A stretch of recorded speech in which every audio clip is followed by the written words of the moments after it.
अस्सलाम वालेकुम व्यूवर्स, आज हम आपके लिए लेके आए हैं चीनी का पराठा बनाने की रेसिपी। सबसे पहले हम लेंगे 1 कप आटा, उसमें हम 1 चम्मच घी डाल देंगे ताकि हमारा पराठा जो है वो थोड़ा सा क्रिस्पी बने। और साथ ही हम इसमें डालेंगे 1 चम्मच नमक या हस्बे ज़रूरत। अब हम इसको गूंद लेंगे, एक अच्छी सी डो बना लेंगे। ऐसे थोड़ा थोड़ा पानी डालते जाना है और गूंदते जाना है।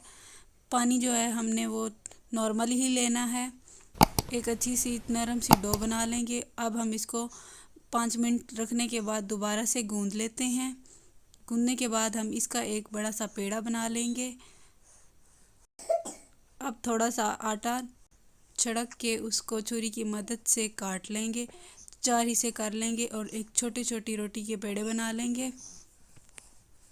1 कप आटे से हमारे 2 पराठे आसानी से बन सकते हैं। अब हम बेलने से 2 छोटी छोटी रोटियां बना लेते हैं।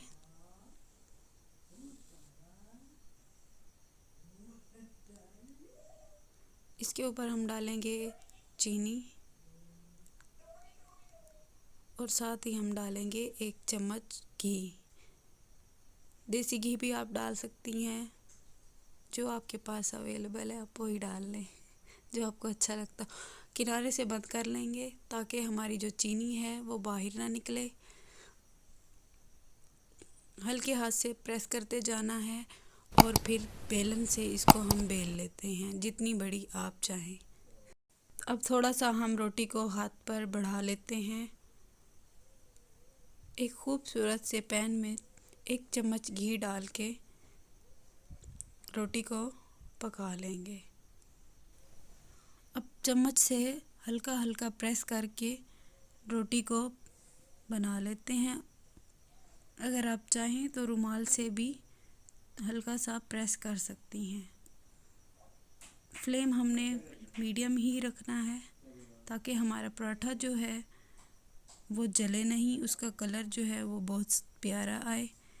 ये देखिए हैं, माशाल्लाह हमारा पराठा जो है वो बन के तैयार हो चुका है। आप देख सकती हैं कितना प्यारा है और खाने में भी बहुत मज़ेदार है। आप भी एक दफ़ा ज़रूर ट्राई करें और अपने बच्चों को भी खिलाएं। अगर आपको हमारी वीडियो पसंद आए तो चैनल को सब्सक्राइब करें और साथ ही बेल आइकन को प्रेस करें ताकि हमारी आने वाली न्यू वीडियो